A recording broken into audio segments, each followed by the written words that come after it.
The moment a design feels balanced, it instantly becomes more professional and more enjoyable to look at.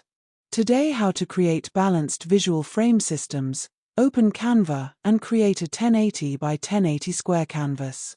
Begin by selecting a light beige background and apply a subtle gradient that fades gently toward the edges. Open the Elements panel and insert one large rectangular frame slightly above center. Upload your primary image and adjust the crop carefully so the subject remains the main focus. Add two medium-sized frames below it and position them evenly to create visual balance. Place supporting images inside each frame and adjust their crops for consistency. Apply a soft